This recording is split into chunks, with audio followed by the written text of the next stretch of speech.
प्रेम विवाह को लेकर सुर्खियों में रही एक वरिष्ठ नेता की बेटी साक्षी मिश्रा एक बार फिर चर्चा में आ गई हैं। उन्होंने अपने ससुरालियों पर दहेज में कार और 10 लाख रुपए की मांग पूरी न करने पर मारपीट का आरोप लगाया है। वहीं आज साक्षी ने एसएसपी कार्यालय पहुंचकर न्याय की गुहार लगाई है।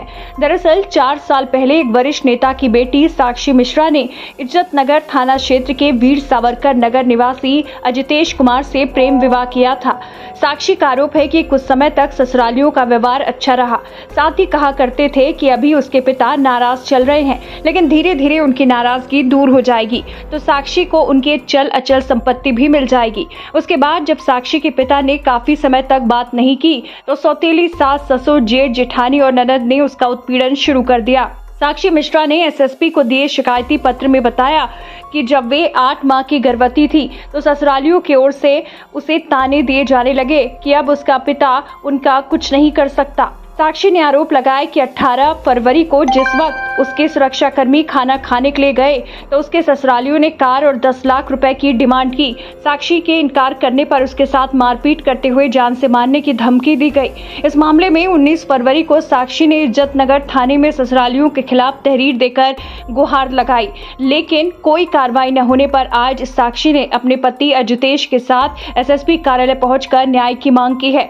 वहीं आगे आरोप लगाया कि जब उसने एक बच्चे को जन्म दिया तो उसके ससुराल वालों ने उस मासूम को नाजायज बताया। साथ ही अपने जेठ पर गलत नियत रखने का भी आरोप लगाया है।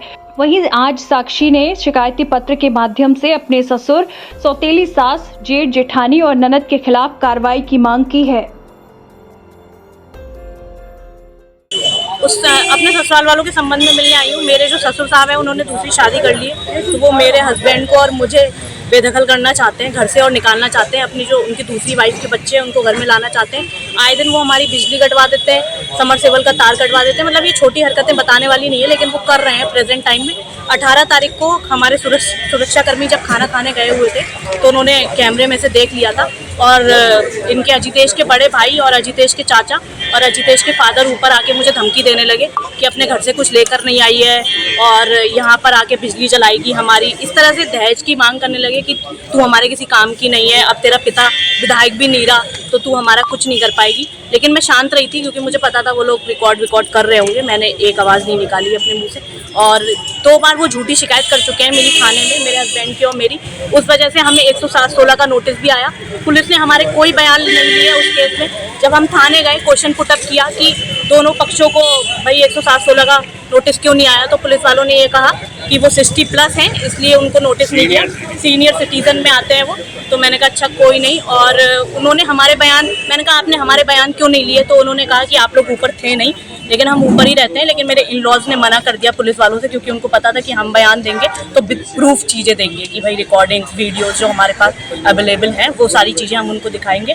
और हमारा कोई मतलब नहीं है उन लोगों से। हमारे साथ सिक्योरिटी दे रखी है हाई कोर्ट ने और इस वजह से ही वो हाथ पैर नहीं चला पाते हैं। जब मैं नीचे वाले पोर्शन में रहती थी तो जब मैं 8 मंथ प्रेग्नेंट थी तो मेरी ननद अंशिका रानी ने मेरे ऊपर हाथ भी उठाया है, मेरे ससुर ने मुझे मारा पीटा है उस टाइम पर। लेकिन ये था कि खुद की मर्जी से शादी की है और अजितेश का साथ हमेशा मेरे साथ बना रहा, इसलिए मैं शांत रही कि समाज क्या सोचेगा कि खुद की मर्जी से। लेकिन समाज कुछ नहीं सोचता है। समाज वाले बस आप अच्छा करेंगे तब भी उनको बुरा लगेगा, वो बुरा करेंगे तब भी उनको बुरा लगेगा। तो गलत के खिलाफ हमेशा आवाज़ उठानी चाहिए और यही मेरा कहना है। जब से हमने अपना चैनल बनाया है साक्षी अजितेश ब्लॉग्स करके, हमारा यूट्यूब पर चैनल है, उस पर हमने बातें बताना चालू की, जो सिचुएशन से मैं गुजरी हूँ, जो चीज़ें मेरे साथ हुई, जो मेरे बच्चे के साथ हुई। मतलब मेरे 3 दिन के बच्चे के साथ तक उन्होंने बुरा करा मेरे इन-लॉज ने।